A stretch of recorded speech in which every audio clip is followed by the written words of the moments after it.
Être une femme, c'est apprendre énormément de choses.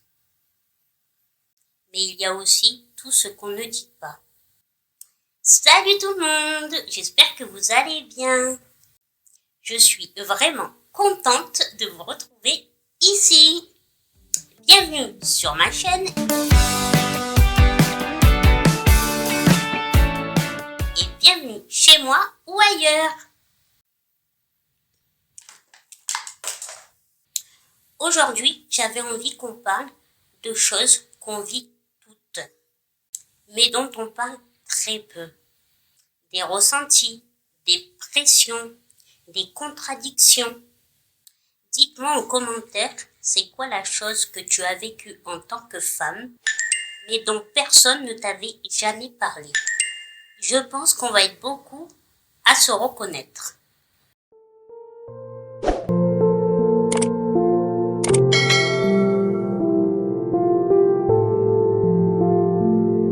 On ne parle pas assez du fait qu'en tant que femme, on apprend très tôt à être agréable, à sourire même quand on n'en a pas envie, à être douce même quand quelque chose nous dérange, à faire attention à comment on parle, comment on se tient, pour ne pas déranger, pour ne pas prendre trop de place. Et avec le temps, ça devient presque automatique. On fait passer les autres avant soi, on s'adapte, on s'ajuste.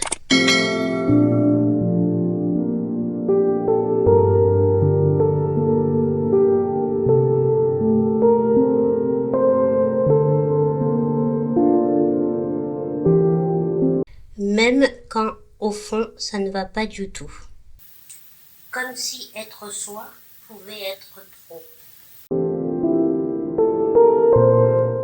On ne parle pas assez de cette pression constante d'être assez jolie pour se sentir acceptée, assez mince pour entrer dans les standards, assez féminine mais sans en faire trop, comme s'il y avait une ligne invisible à ne jamais dépasser.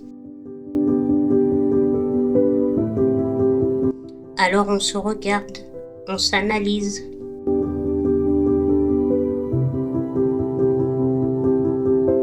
On ajuste des détails que personne ne remarque vraiment.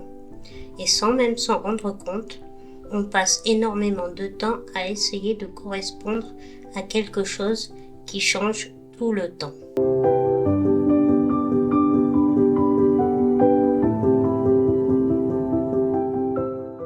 Est-ce que toi aussi, tu as déjà eu l'impression de devoir te calibrer en permanence? On ne parle pas assez du rapport au corps. Comment à un moment il devient un sujet, un truc qu'on observe, qu'on critique, qu'on compare sans cesse. Un problème à corriger.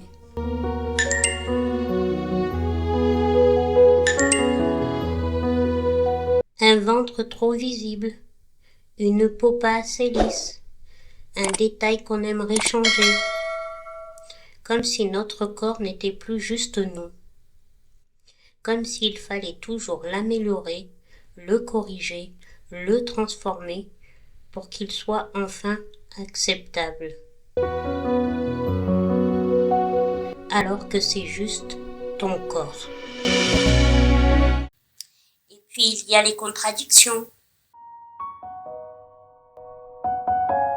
Toutes ces contradictions sont soit naturelles, mais quand même jolies, soit discrètes, mais intéressantes, soit fortes, mais pas trop, sinon ça dérange, soit confiante, mais pas arrogante, soit toi-même, mais pas trop. On nous envoie des messages complètement opposés et on est censé trouver l'équilibre au milieu de tout ça. Alors on avance, on teste, on doute. Et parfois, on finit par ne plus vraiment savoir qui on est sans toutes les attentes. On nous demande d'être tout sans jamais être trop.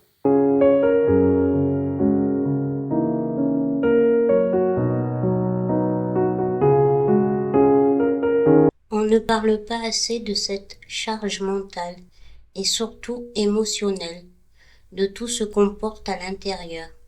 Penser à tout, anticiper, gérer, organiser.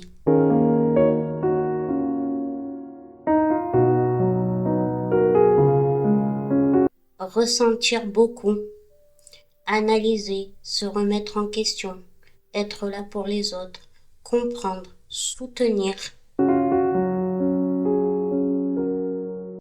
et continuer à avancer, même quand on est fatigué, même quand on aurait juste besoin de pause. C'est une fatigue qui ne se voit pas, mais qui est bien là. Est-ce que toi aussi tu ressens cette fatigue, mais qui ne se voit pas? On ne parle pas assez de ce besoin d'être validé, par un regard, par un compliment, par une attention.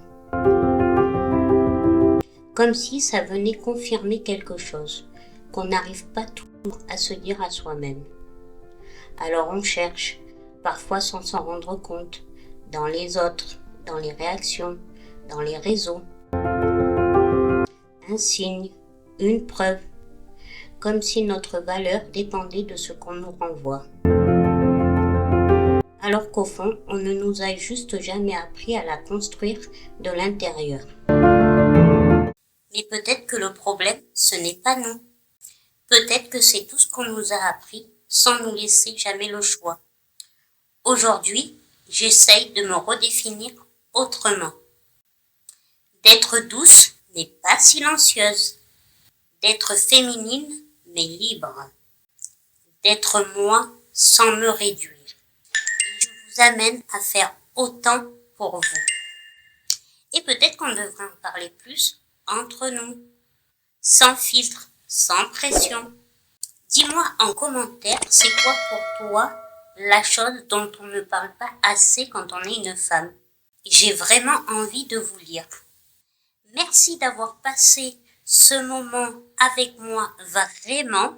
Si cette vidéo t'a apporté des idées et t'a fait du bien, tu peux laisser un petit like et t'abonner si ce n'est pas encore fait pour revenir partager des moments avec moi, mais toujours sans pression, juste pour le lien. Allez, à une prochaine vidéo. Bisous.